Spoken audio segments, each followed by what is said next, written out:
KS Lakshmanarao peoples ఛానల్కి స్వాగతం. TET పరీక్షకి అభ్యర్థులకి ఇన్ సర్వీస్ ఉపాధ్యాయులకు కూడా ఇప్పటికే హాల్ టికెట్లు అందాయి. ఆగస్టు 5వ తేదీ నుంచి ఆగస్టు 21వ తేదీ వరకు దాదాపు 16 రోజుల పాటు ఈ పరీక్షలు జరగబోతూ ఉన్నాయి. ఇప్పటికే మీరందరూ కూడా పరీక్షకు సంబంధించి కొంత సమాచారాన్ని సేకరించి చదువుతూ ఉండి ఉంటారు. అలాగే అనేక ఆన్లైన్ క్లాసులు, ఆఫ్లైన్ క్లాసులు కూడా విని ఉంటారు. ఈ వారం రోజుల్లో మనం ఏం చేయాలి అనేది వివరించడానికి ఈ వీడియో చేయటం జరుగుతుంది. ఎందుకంటే ఇవాళ ఆగస్టు 1వ తేదీ 5 నుంచి పరీక్షలు ప్రారంభం అవుతూ ఉన్నాయి. కొంతమందికి 7వ తారీఖు, కొంతమంది 9వ తారీఖు, కొంతమంది 15వ తారీఖు. ఉదాహరణకు 20వ తారీఖు కనుక ఒక అభ్యర్థికి వచ్చినట్లయితే వాళ్ళకి దాదాపు ఇప్పటి నుంచి ఇంక 20 రోజుల సమయం ఉంది. కాబట్టి ఈ సమయాన్ని ఎలా సద్వినియోగం చేసుకోవాలి, 2-3 సూచనలు మీకు చేయదలుచుకున్నాను. మొదటిది, ఇప్పటికే మీ దగ్గర ఉన్నటువంటి మెటీరియల్ అదే తిరిగి చదవండి. కొత్త మెటీరియల్కి వెళ్ళొద్దు. ఎందుకంటే ఎవరో ఫోన్ చేసి పలానా మెటీరియల్ బాగుంటుంది అంటారు. ఇప్పుడు అది చదివే అంత సమయం మీకు లేదు. అందుకని మీరు ఇప్పటికే కొంత మెటీరియల్ ఎక్వైర్ చేసి ఉంటారు. ఆ ఎక్వైర్ చేసిన మెటీరియల్ని మరోసారి చదవండి. రెండవది, సబ్జెక్టుకు అనుగుణంగా ముఖ్యంగా మనకి చైల్డ్ డెవలప్మెంట్ అండ్ పెడగాజీ కానీ, ఇంగ్లీష్ కానీ, తెలుగు కానీ, ఇవి పేపర్ 1Aకి పేపర్ 2Aకి కామన్గా ఉండే సబ్జెక్ట్స్ మనందరికి తెలిసిన విషయం. అలాగే కంటెంటు, మెథడాలజీ ఎవరికి వాళ్ళకి ఉంటాయి. వీటిని ఒక ప్రణాళికాబద్ధంగా, అంటే మీకున్నటువంటి సమయాన్ని బట్టి, ఉదాహరణకు మీకు 10 రోజుల సమయం ఉందనుకోండి, ఒక 2 days child development and pedagogy మీ దగ్గర ఉన్న మెటీరియల్ చదువుతూ గుర్తుండని అంశాలు, కొంతమందికి మాకు ఈ అంశాలు గుర్తుంటల్లా, పేర్లు గుర్తుంటల్లా అని చెప్తా ఉన్నారు. ఉదాహరణకి సైకాలజీ ఉందనుకోండి, అంటే education, child development and pedagogy, అనేక మంది పేర్లు మనకు వస్తూ ఉంటాయి.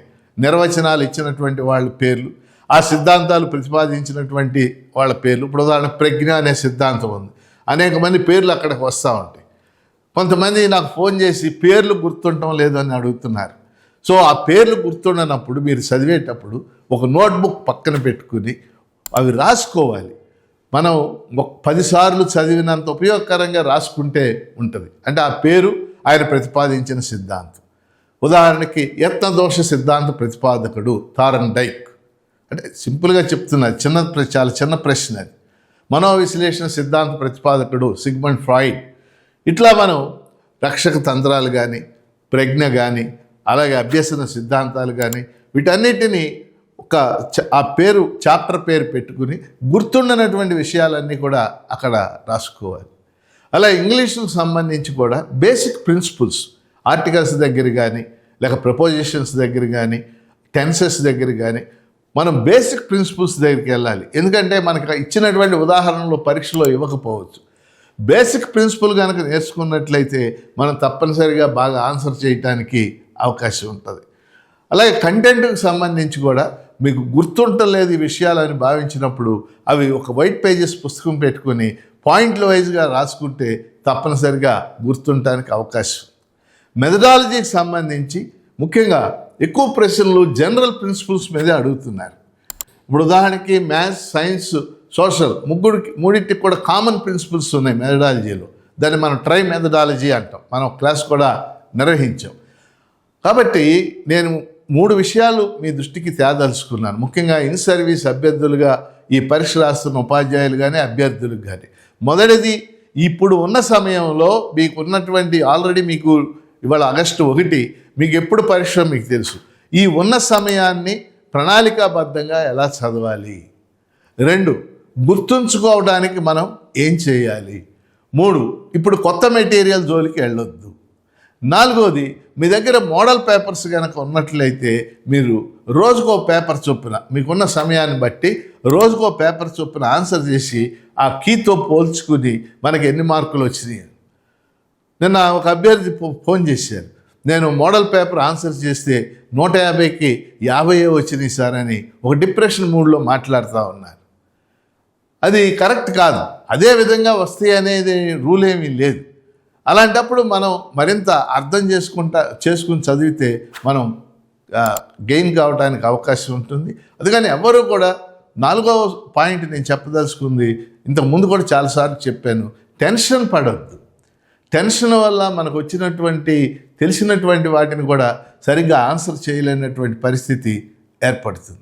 కాబట్టి మనం ముఖ్యంగా ఇన్ సర్వీస్ ఉపాధ్యాయుల టెట్ పరీక్ష కోసం చాలా క్లాసెస్ ఆఫ్లైన్లో పెట్టాం. యూటీఎఫ్ కూడా ఆఫ్లైన్లో అనేక క్లాసులు పెట్టింది. అలాగే మనం ఆన్లైన్లో కూడా దాదాపు 10 క్లాసెస్ మనం ఆన్లైన్లో రిలే చేయటం అనేది జరిగింది. వేలాది మంది ఉపాధ్యాయులు వాటిని మేము చూసాం, విన్నాం, చాలా విషయాలు నేర్చుకున్నాం అని కూడా చెప్పడం చాలా సంతోషాన్ని కలిగించినటువంటి విషయం.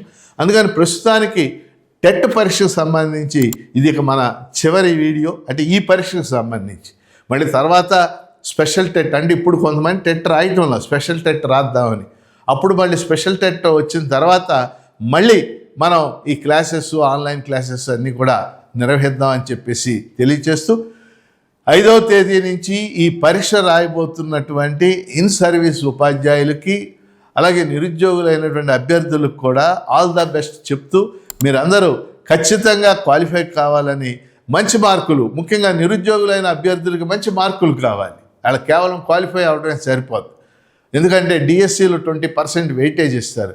కావాలని మీ అందరికీ హృదయపూర్వకంగా నా తరఫున కెఎస్ లక్ష్మణరావు పీపుల్స్ ఛానల్ తరఫున హృదయపూర్వక శుభాకాంక్షలు తెలియజేస్తా ఉన్నాను. కెఎస్ లక్ష్మణరావు పీపుల్స్ ఛానల్ భవిష్యత్తులో కూడా దీన్ని మీరు చూడండి, దీన్ని సబ్స్క్రైబ్ చేయండి, దీన్ని ప్రోత్సహించండి.